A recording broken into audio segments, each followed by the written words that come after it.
La petite interview au dernier bar avant la fin du monde avec Léonidas Vesperini. Salut Léo. Salut Farid. Léo, grosse personnalité du jeu de rôle, surtout dans les années 80, 90 et début 2000. Voilà, hein, donc ça commence à faire pas mal de temps. Donc je fus. Et du coup, tu as commencé par quoi, toi? Eh bien écoute, moi, de manière un peu bizarre, j'ai pas commencé par Donjons et Dragons. En fait, j'ai commencé par RuneQuest. Et en anglais en plus, puisque je devais être collégien, 14 ans, 15 ans, et je faisais des séjours linguistiques pour améliorer mon English. Et donc, avec mon frère, on avait repéré une boutique, et en vitrine, il y avait des petites figurines présentées de monstres, de créatures, et on avait été complètement fascinés. En rentrant dans la boutique, le vendeur nous avait dit c'est un jeu de rôle. On s'est dit ah bon, un jeu de rôle, mais qu'est-ce que c'est? Il nous avait dit j'en ai deux. Alors, il avait vaguement essayé de nous expliquer, mais on n'avait rien compris à son explication. Et il nous avait montré deux jeux, donc une boîte qui était la boîte rouge où on voit le dragon de Donjons et Dragons, et l'autre c'était une couverture beaucoup plus intrigante avec une femme guerrière avec un bouclier, une espèce de gros lézard qui allait l'attaquer, et elle tenait une épée enflammée.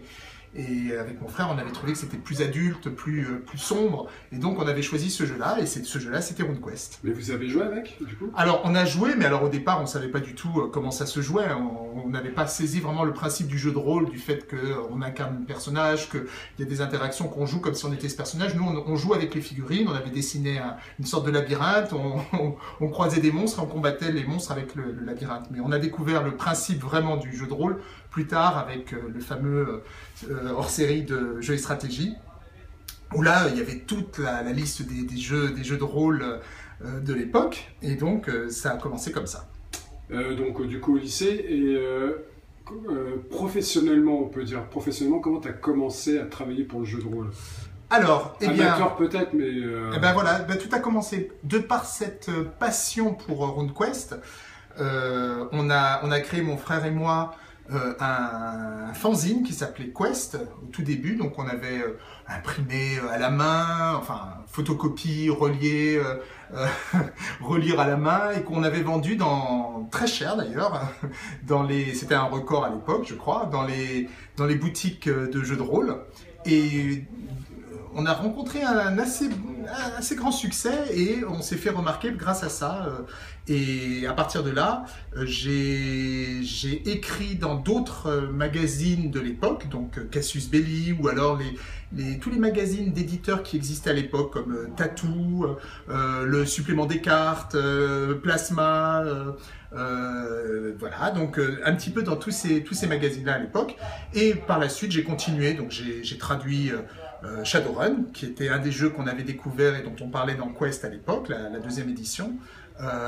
Et puis c'est parti de là, hein. Donc après j'ai écrit pendant 3 ans, j'ai vécu de ma plume pendant 3 ans en écrivant et en dirigeant des gammes de jeux de rôle, hein. Donc Shadowrun, mais j'ai fait Dark Earth, j'ai fait plein de jeux de cette époque, hein. J'ai participé un petit peu aussi à Guild, la seconde édition, enfin voilà. Et tu as même été auteur de jeu avec ton frère.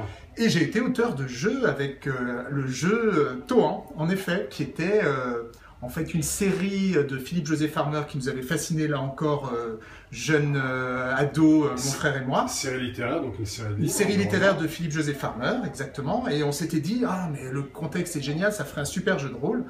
Et on a fini par le faire, sauf qu'on est arrivé au moment où le jeu de rôle était un peu en crise avec l'arrivée de Magic. Voilà. Mais bon, on est très content de l'avoir fait, je ne regrette pas du tout. Ça a été une très belle aventure. Mais vous êtes allé voir Philippe-José Farmer aux États-Unis? On est allé voir Philippe-José Farmer, mais ça a été la deuxième fois. Une fois que l'accord avait été trouvé. L'accord, je suis allé négocier, je faisais mes études aux États-Unis à l'époque. Et donc, je savais que l'agent de Farmer était à New York. Donc j'étais allé à New York, comme ça, pour essayer de négocier les droits. Et cet agent s'appelait, parce qu'il est mort aujourd'hui, il s'appelait Ralph Vicinanza. Et il m'avait reçu au sommet d'un gratte-ciel à New York. Et ce qui est amusant, c'est que ce Ralph Vicinanza, c'était quand même un agent littéraire très important, ce que je ne savais pas, puisqu'il avait les droits de Stephen King, et il a même eu les droits de Game of Thrones. Donc d'ailleurs, on lui rend hommage dans je ne sais plus si c'est la 2e ou 3e saison, parce qu'il est mort à ce moment-là.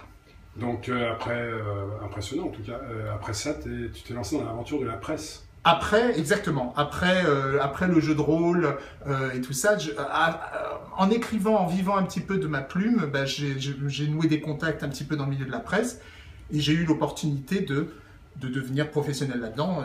À l'époque, c'était Lotus Noir et donc Magic. Et depuis cette époque, c'est vrai que je suis dans la presse. Et d'autres magazines ont suivi?